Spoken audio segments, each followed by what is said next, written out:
아멘. 우리 하나님께 크게 영광의 박수 올립니다. 우리 할렐루야 성가대 귀한 찬양 감사합니다.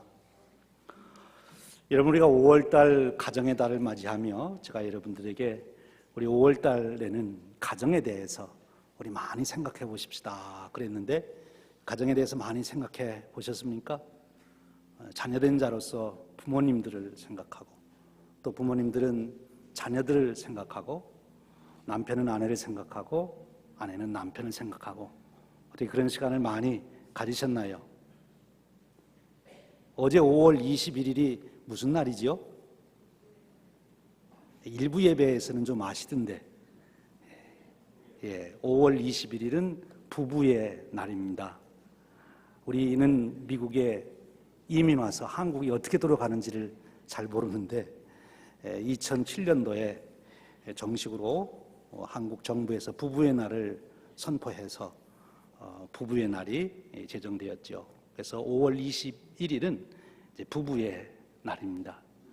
이 부부의 날이 생긴 유래를 보면, 권제도 목사님이라는 분이 1995년에 한 TV 방송에서 어린이날 방송이 되는데, 한 어린이가 나와서 내 소원이 무엇이냐 그랬더니 아이가 울먹울먹하면서 하는 말이 엄마 아빠가 함께 사는 거예요, 이런 얘기를 들었어요. 그래서 이 목사님이 너무 충격을 받고 이 행복한 가정 운동을 해야 되겠다. 그래서 그때부터 부부 사랑 캠페인을 벌린 것입니다. 그것이 이제 국회에 정식으로 청원이 돼서 통과가 되어 대한민국 정부에서 대통령령으로 부부의 날을 선포하게 된 것입니다. 이 부부의 날을 제청하고 이끌어온 이 권제도 목사님이 부부의 날 슬로건 하나를 만들었어요. 제가 가르쳐 드릴까요? 한번 저를 따라서 해보시기 바랍니다. 둘이 하나 되어 행복한 가정 만들자. 둘이 하나 되어 행복한 가정 만들자. 이 캠페인이 이루고자 하는 뜻이, 축복이 저와 여러분에게 꼭 이루어지기를 바랍니다. 우리가 특별히 이 가정, 그러면 가정의 두 기둥은 아내와 남편이죠. 남편과 아내입니다. 기둥은 하나가 무너지면 다 무너지도록 되어 있어요. 남편만 잘해서 좋은 가정, 건강한 가정이 되는 것도 아니고, 아내만 잘해서 되는 것도 아니고, 아내와 남편 두 기둥이 잘 서 있어야 온전한 가정, 건강한 가정, 하나님이 계획하신 그 축복을 다 누리는 그런 가정이 될 수가 있습니다. 오늘 우리가 하나님의 말씀을 상고하며, 하나님께서 가정을 창조하시고 가정에 주시려고 예비하셨던 그 축복을 우리가 살아가는 날 동안 온전히 받아 누리는 그런 축복된 가정으로 성장해 가시는, 그런 변화가 일어나시는, 그런 축복의 은혜가 임하시는 그런 시간이 되시기를 주님의 이름으로 축원드립니다. 가정의 중요성, 지난 주일에 우리가 한번 살펴봤죠. 오늘 이 시간 지난 주일 설교 말씀을 잠깐, 그 배경이 돼야 되니까 한번 다시 요약해 보려고 합니다. 현대 우리는 가정의 큰 위기를 경험하고 있다. 그리고 그 가정이 무너질 때 우리에게 임하는 그 충격이 너무나 큰 것이다. 우리 인간에게 있어서 최고의 위기는 가정이 무너지는 것이다. 그런 말씀을 드렸습니다.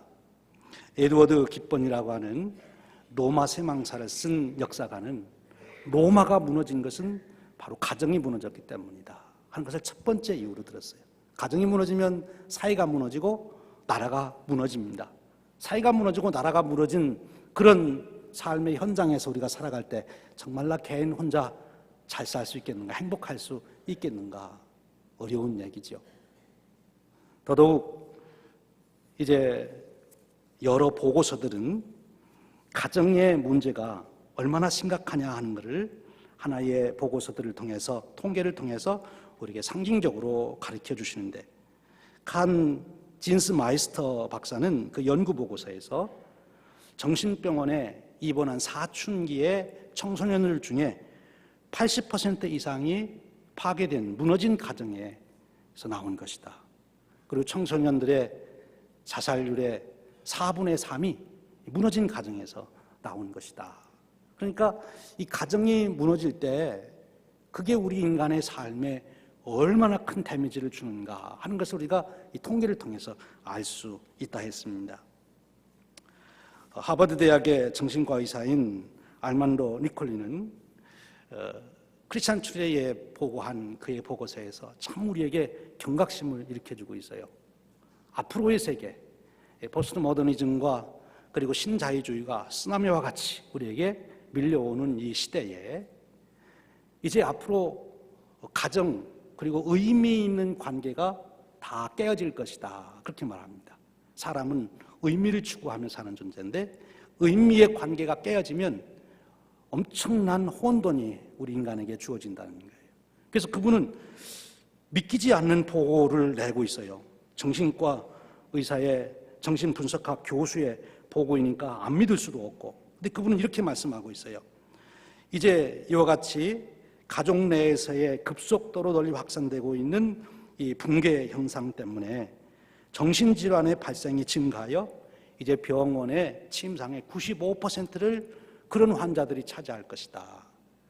그러니까 지금 우리가 겪고 있는 이 시대의 그 세속의 물결이 얼마나 가정을 지금 해체시키고 가고 있는가 하는 것을, 그리고 그것의 영향력이 얼마나 큰 것인가를 우리가 이 통계를 통해서 볼 수 있습니다. 그럼 우리는 이제 어떻게 해야 되느냐 하는 거죠. 이런 세파 속에서 우리가 어떻게 우리의 가정들을 하나님의 축복의 가정으로 온전하게 지켜갈 수 있는가? 그것은 지난주에 말씀을 나눈 대로 가정을 창조하신 하나님께로 돌아가서 우리가 그 원리를 다시 회복해야 된다는 것입니다. 지난주에 우리가 창세기 2장의 말씀을 통해서 하나님이 가정을 세우신 세 가지 중요한 진리, 그 원리를 우리가 말씀을 나눴습니다.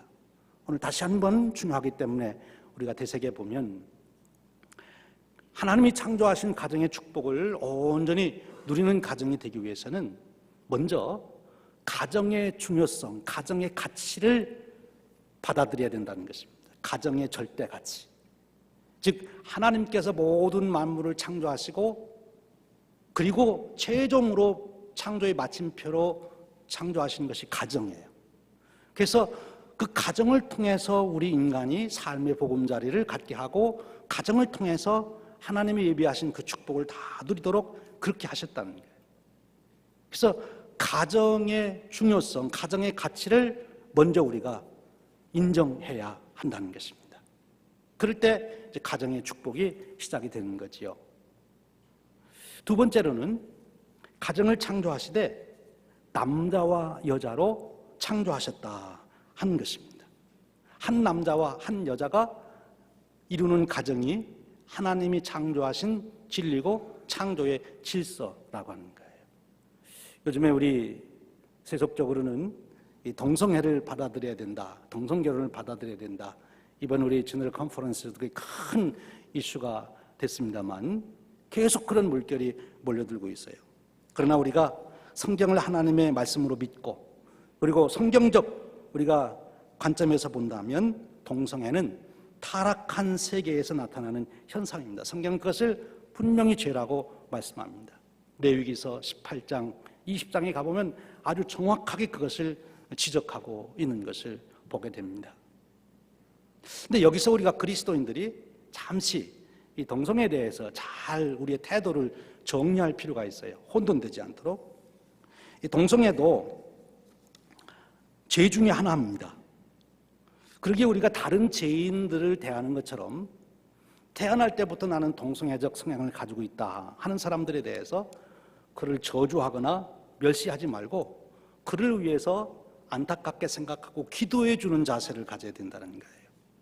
우리가 우리 가정에 장애우들이 태어나면 그를 저주하거나 학대하거나 버리지 않고 그를 우리가 사랑으로 잘 돌보고 위해서 기도해야 되는 것이 우리의 바른 태도인 것처럼 동성애적 경향을 가진 자들을 우리가 볼 때 저주하거나 냉혈적으로 대하지 말고 그들을 위해서 기도해 줘야 된다는 거예요.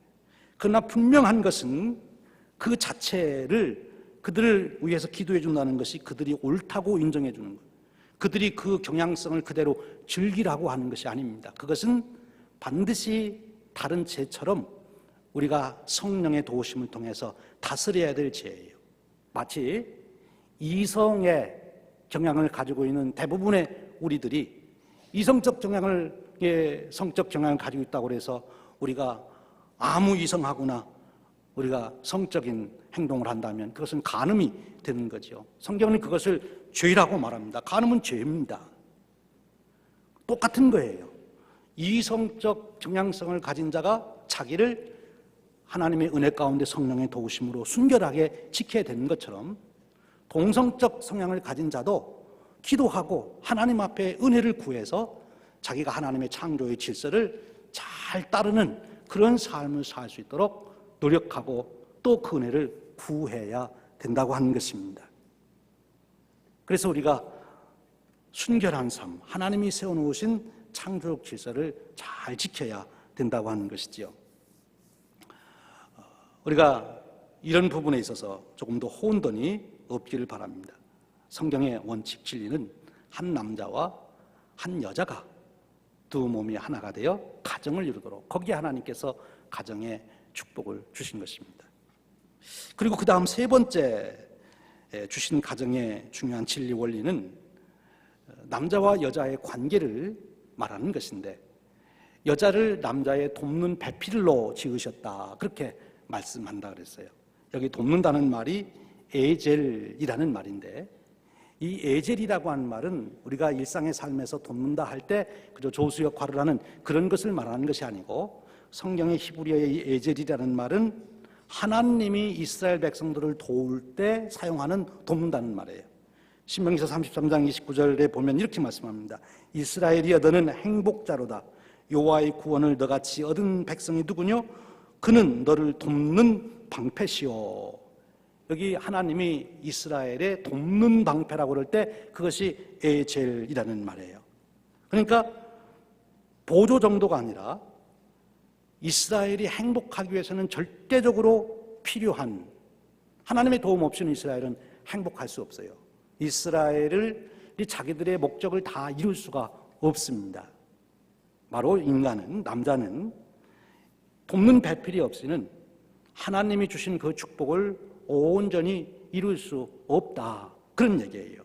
그리고 이것을 좀 우리 현실적인 말로 표현하면 하나님이 이스라엘 백성들을 죽이고 살릴 수 있는 권세를 가진 것처럼 우리 여성들이 남성들을 그렇게 할 수 있는 막강한 힘을 가지고 있다는 거예요. 여성들이요. 이 돕는 배필이라고 하는 것이 바로 그런 뜻이에요. 남성의 운명을 좌우할 수 있는 힘이 여자에게 있다는 거예요. 남자는 세계를 정복하고 다신다 하지만 그 남자를 움직이는 것은 여자라, 그렇지 않습니까? 여자에게 그런 힘이 있다는 거지요. 그런데 여기서 여성들이 또 하나 기억하실 일이 있어요. 그럼 여자가 어디서 왔느냐? 그런 여자가 남자에게서 왔다는 거죠.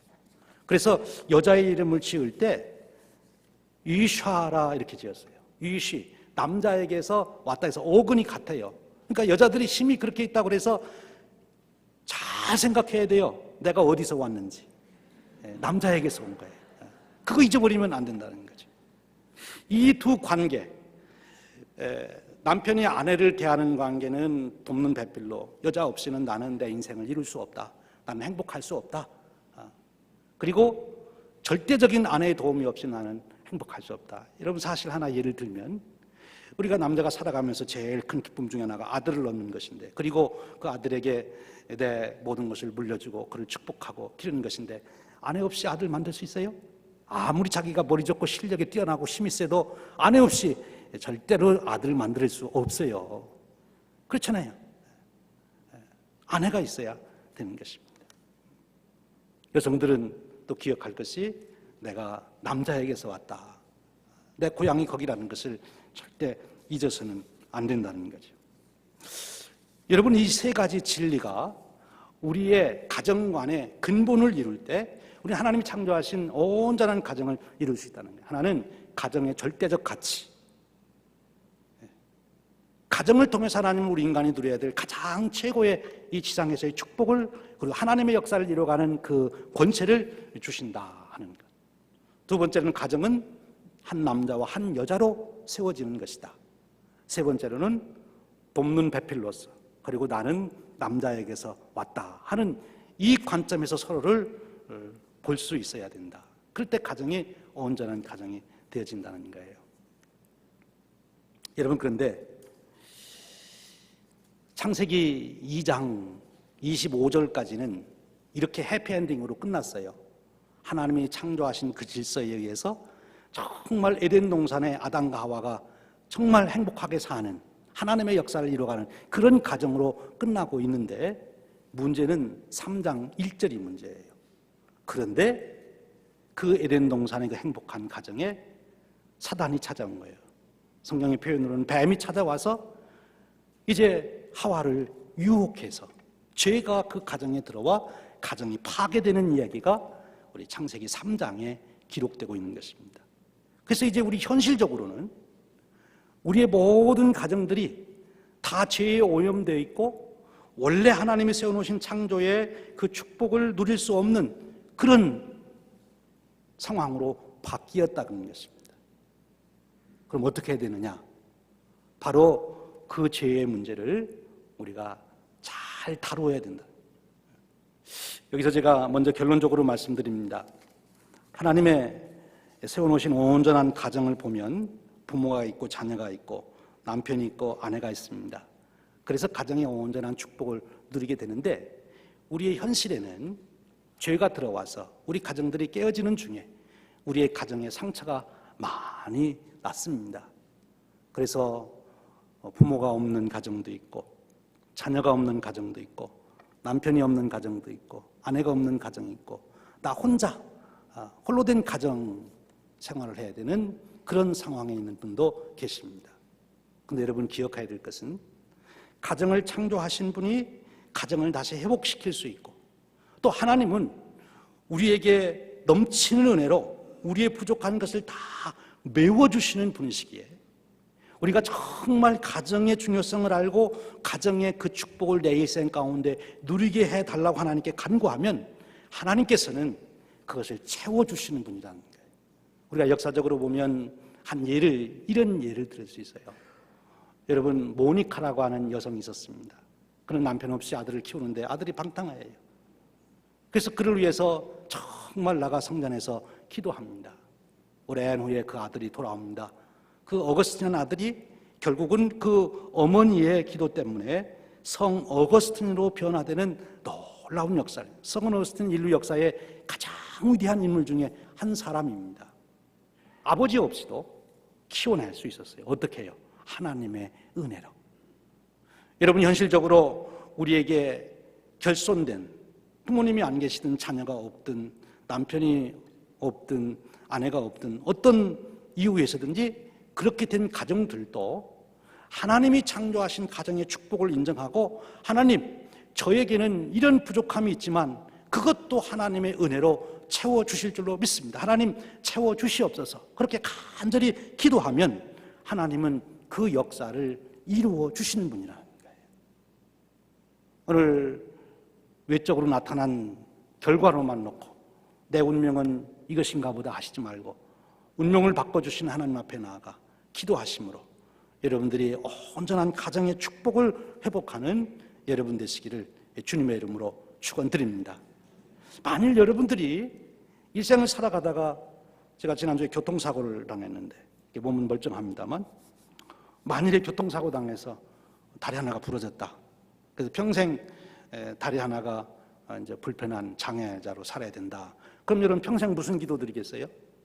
평생 하나님, 제가 다리가 온전치 못하니 하나님의 은혜로 이 다리가 온전한 이상의 훌륭한 삶을 살게 해주십시오. 우리 그런 기도를 드림으로 정말 장애우로 태어났으면서도 세계를 지금 흔들고 있는 닉 부이지치라고 하는 호주의 그 사람 우리가 잘 알잖아요. 그럼에도 불구하고 그는 기도함으로 정말 건강한 사람이 누려야 될 행복을 다 누리고 있다고요. 우리 가정들이 우리가 살아가면서 때는 우리의 실수와 허물과 잘못 때문에 좀 상처가 나고 문제가 있을지라도 다시 하나님 앞에 돌아와 하나님, 제가 온전한 가정의 축복을 누리기를 원합니다 하면은 그런 상황에서도 하나님은 우리가 온전한 가정의 축복을 누릴 수 있도록 은혜를 주시는 하나님이 우리의 축복의 하나님이신 줄로 믿습니다. 이제 그런 결론을 내리며 오늘 여러분들과 조금 더 나누고 싶은 말씀이 있어요. 오늘 우리가 이런 가정의 원리에 의해서 살아가야 되는데 성경에 보면 참 저 가정은 아무리 살펴봐도 행복한 가정이 될 수 없을 것 같다 하는 가정인데 성경에 가장 행복하게 기록된 한 가정이 있습니다.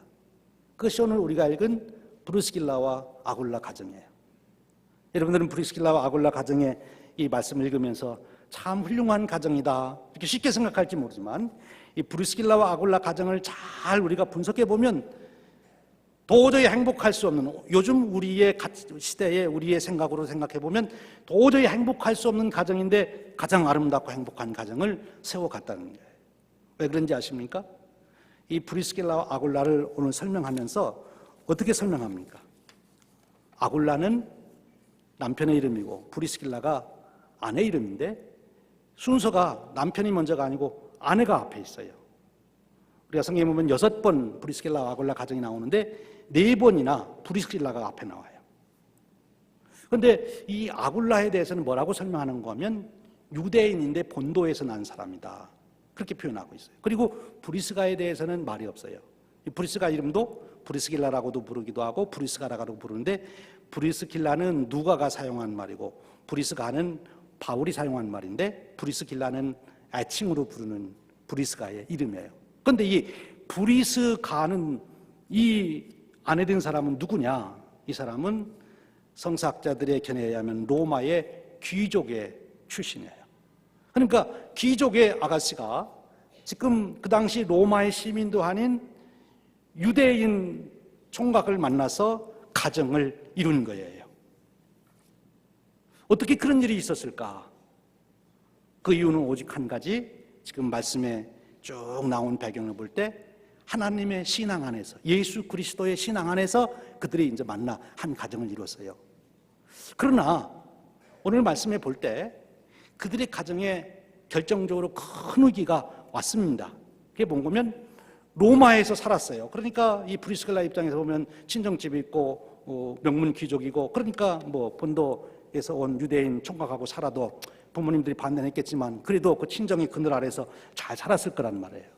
그런데 글라디오 황제가 유대인들은 다 추방을 시켰어요. 왜냐하면 이 기독교인들 유대인들이 로마에 가서 살게 됐는데 로마에 살고 있던 유대교 유대인들이 기독교 유대인들을 너무너무 밖에 밤마다 폭행을 하고 테러를 하는 거예요.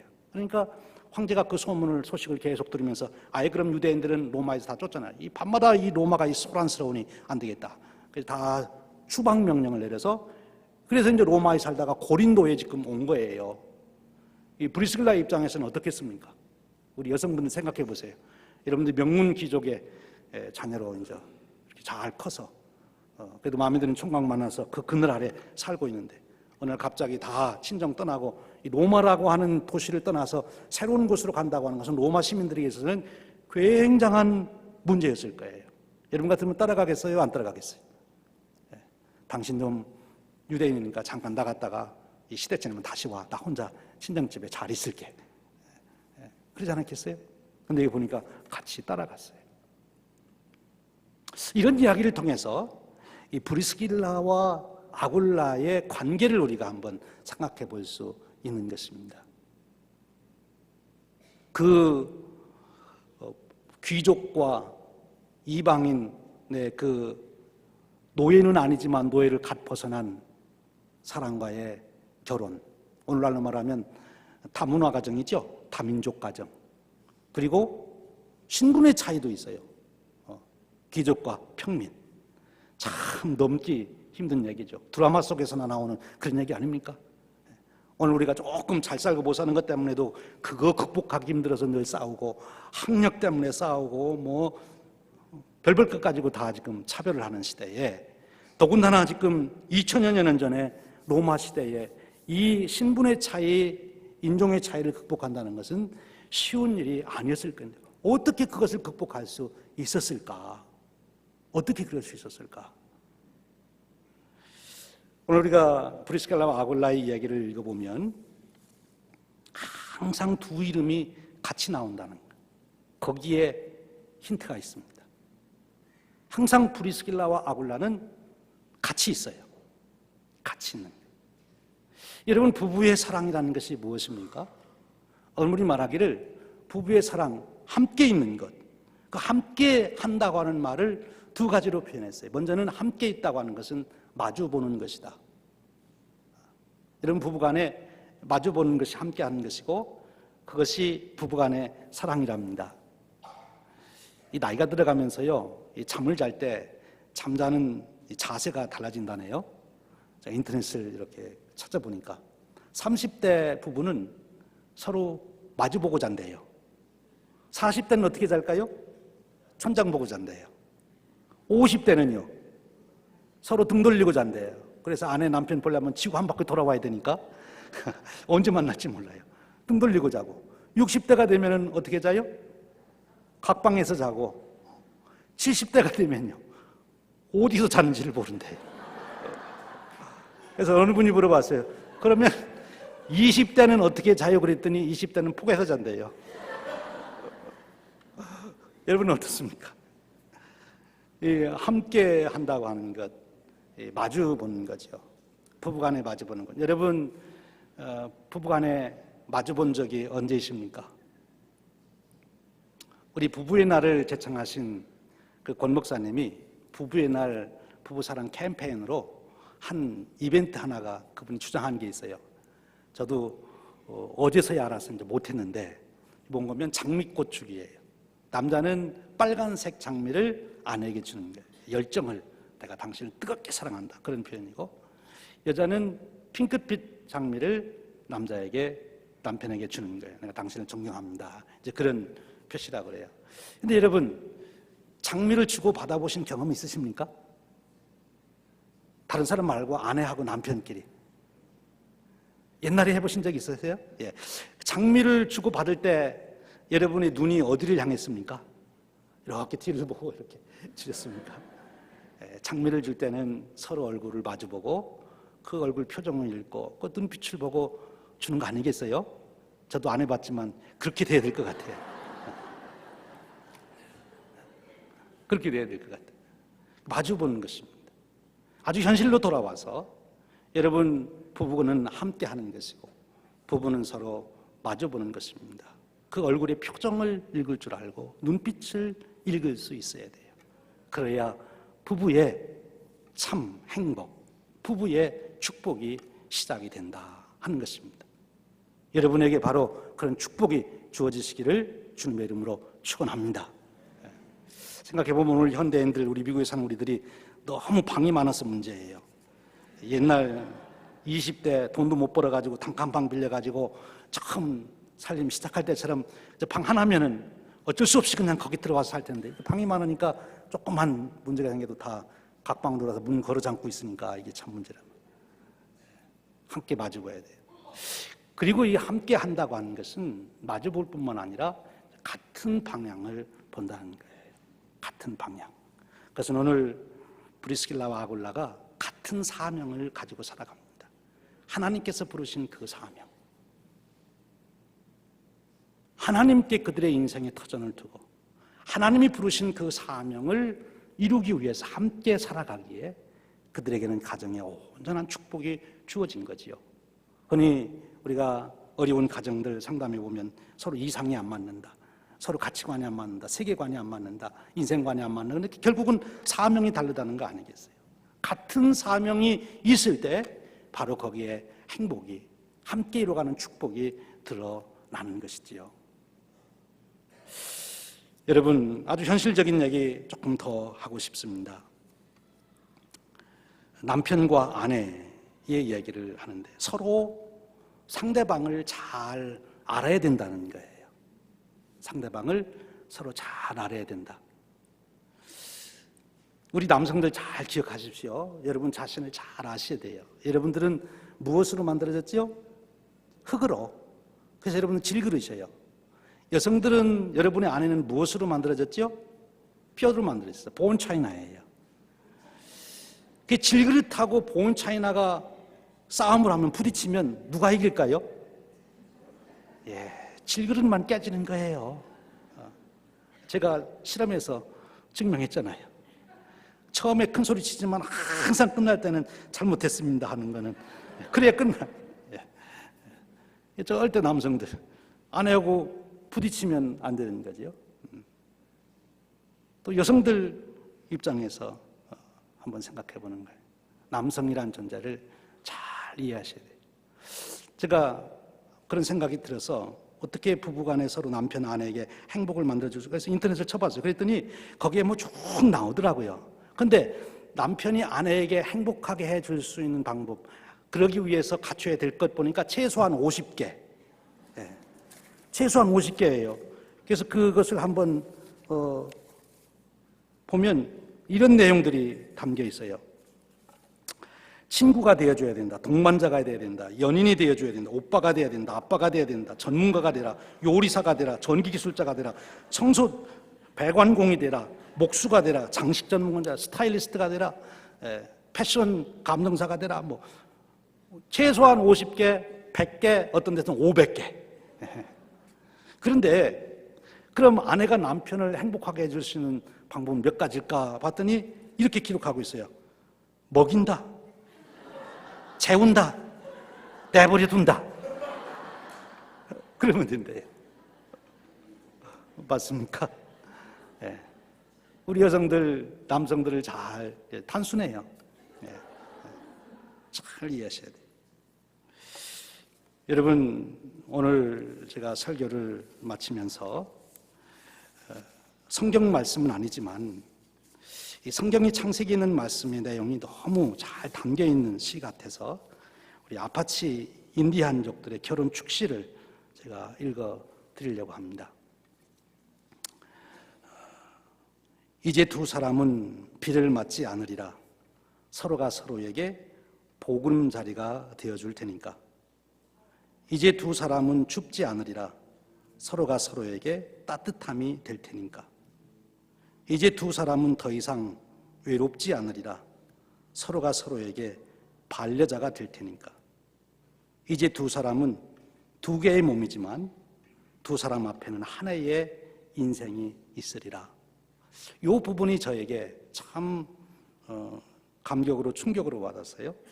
이제 두 사람은 두 개의 몸이지만 두 사람 앞에는 하나의 인생이 있으리라.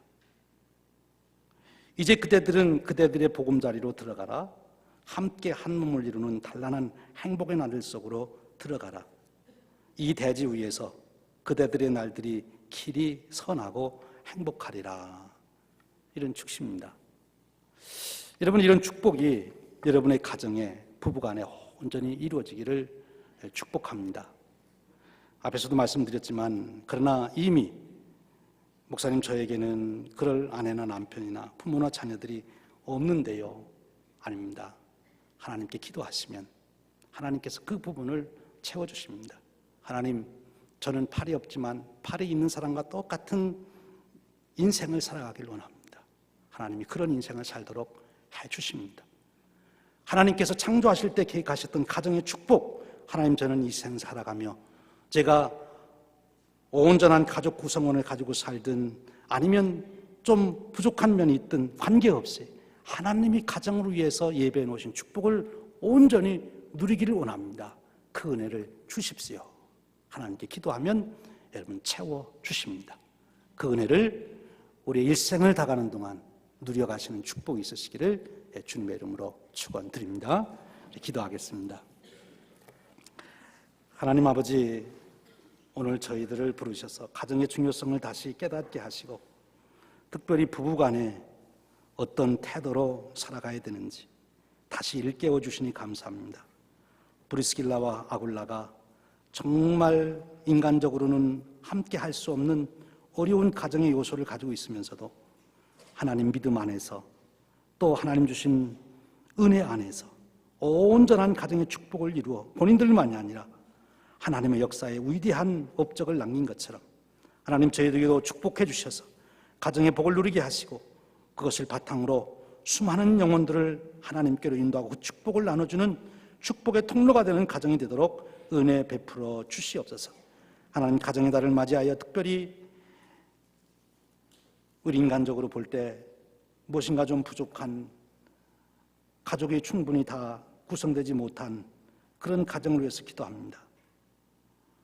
주님, 역사하여 주셔서 그 모든 부족한 것도 주님의 은혜로 채우심으로 하나님이 창세기에서 예비하셨던 가정의 축복을 온전히 누리는 각 성도님들 가정이 되도록 이끌어 주시옵소서. 우리 주님 예수 그리스도의 이름으로 기도하옵나이다. 아멘. 시간 우리 다 함께